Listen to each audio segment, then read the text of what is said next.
Hey, how are you guys doing today? It's kind of chilly out here, so maybe by the time this gets broadcasted, it'll warm up a little bit. I hope so. Anyway, I'd like to talk to you about, a transformed life, a changed life. There's a guy by the name of Henry Ironside.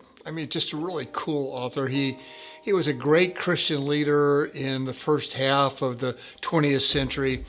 And he was up in San Francisco and he was speaking at a Salvation Army meeting. And then somebody handed him a note that had come from the audience. There was an agnostic that was sitting in the audience and he wanted to debate Mr. Ironside. And so the note came to him. There's a lot of other things going on.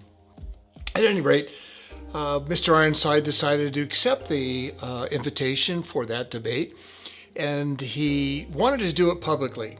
So after everything else was over, he walked up to the podium that was there and he accepted the invitation to debate Christianity with this agnostic individual. And he said on the one condition that he would bring two people whose lives has been totally transformed since they had become agnostic. And he promised that he would bring 100 people to that same meeting that their lives had been radically transformed because they had been converted to Christianity.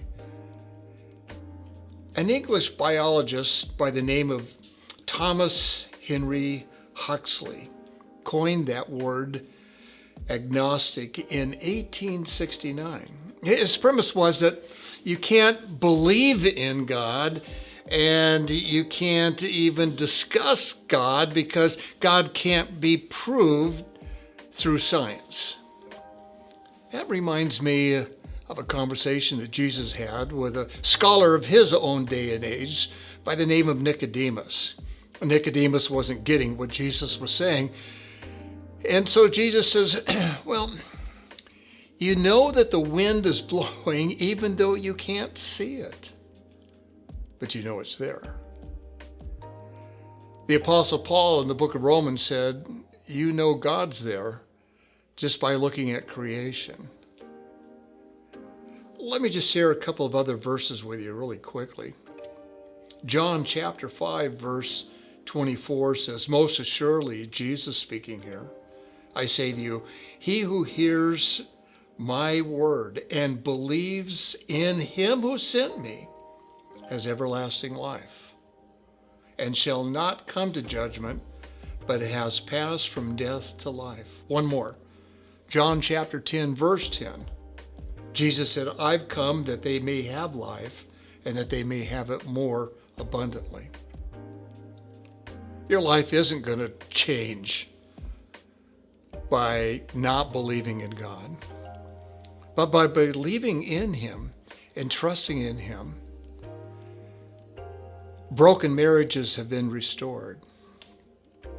Broken lives have been put back together again. The agnostic can argue all he wants, but it's only the person who believes in Jesus Christ that can look back and demonstrate a transformed life, a life that's gone from the gutter, headed for the grave, to the heights of all heights in heaven.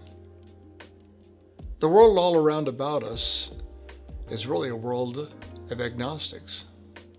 And so it's up to you and me to share the truth and watch that truth set them free. Hey, let's go out and be a light for Jesus Christ today, okay? God bless you guys. See you later.